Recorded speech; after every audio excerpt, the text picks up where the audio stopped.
Le principe de la restauration.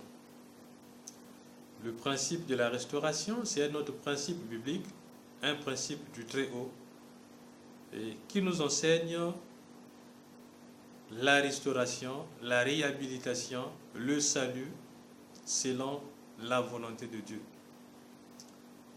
Ce principe est écrit dans le psaume 19, verset 8. La loi de l'Éternel est parfaite, elle restaure l'âme.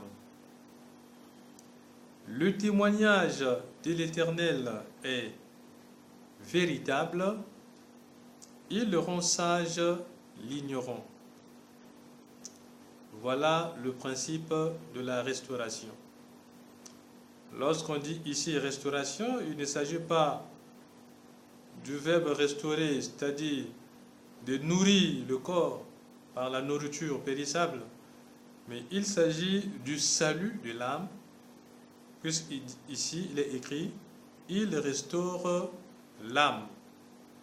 L'âme est restaurée, est sauvée à travers l'observation de ce principe de Dieu. La restauration est le fait donc de restaurer, de réhabiliter, de remettre en bon état une âme du Seigneur, une âme de Dieu, quand celle-ci a été dans l'ignorance ou a marché dans le péché ou tout simplement a marché dans la négligence ou dans la violation des principes ou de la loi de Dieu. Toute la création est soumise à la loi de Dieu. Dieu a tout créé par sa parole et toute la création, tout ce que Dieu a créé est soumise à la parole de Dieu, est soumise à la loi de Dieu. Cette parole de Dieu est une loi et cette loi de Dieu c'est une parole, c'est la parole de Dieu. Dans le livre de Jean, Jean chapitre 1 verset 3, il est écrit « Toutes choses ont été faites par elle, et rien de ce qui a été fait n'a été fait ou n'a été fait sans elle. » Tout ce qui a été fait l'a été par elle, et toutes choses ont été faites par elle, et rien de ce qui a été fait n'a été fait sans elle. Si tout ce qui existe par la parole de Dieu, alors chaque créature, toute créature est donc soumise à la loi de la parole de Dieu, est soumise à la parole de Dieu qui l'a donc créée. Cette parole de Dieu connaît chaque créature et jugera toute créature au moment ou au temps fixé par le Créateur. Hébreux chapitre 4 verset 13, la Bible déclare « Nulle créature n'est cachée devant lui, mais tout est à nu et à découvert aux yeux de celui à qui nous devons rendre compte. »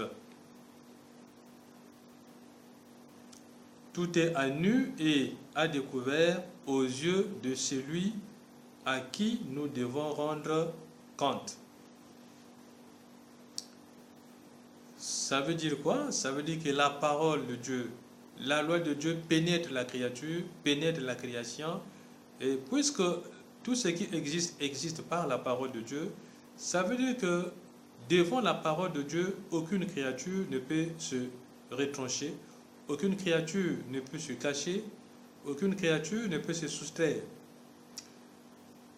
Jean chapitre 12 verset 48, la Bible déclare « Celui qui me rejette et qui ne reçoit pas mes paroles, à son juge, la parole que j'ai annoncée, c'est elle qui le jugera au dernier jour. » Ici, la parole de Dieu va juger.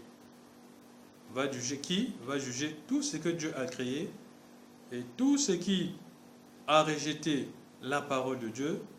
Alors, la parole de Dieu devient ici juge. Cette parole de Dieu devient ici la loi qui condamne ou la loi qui justifie chaque créature. C'est pourquoi celui qui connaît la loi de l'Éternel, celui qui connaît la loi de Dieu, c'est-à-dire sa parole, et qui la garde et qui l'observe, est restauré. Quiconque garde la parole de Dieu, quiconque respecte la parole de Dieu, quiconque marche selon la parole de Dieu, alors cette personne est donc restaurée. Jean chapitre 5, verset 24, la Bible déclare: en vérité, je vous le dis, c'est le Seigneur Jésus-Christ qui le dit, celui qui écoute ma parole et qui croit à celui qui m'a envoyé a la vie éternelle et ne vient point en jugement, mais il est passé de la mort à la vie. Il est passé de la mort à la vie. La parole de Dieu ou sa loi vivifie l'âme. Puisque le corps se nourrit de la nourriture périssable, mais l'âme que Dieu a créée, le souffle de vie qui est dans l'homme, est entretenu par la parole de Dieu, par la loi de Dieu. La connaissance de la loi de Dieu, c'est-à-dire de la parole de Dieu,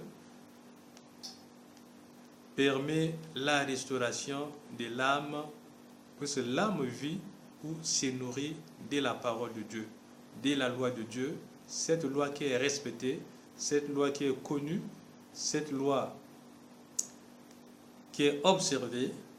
Alors cela permet à l'âme qui respecte cela de survivre, d'être sauvée et d'être restaurée.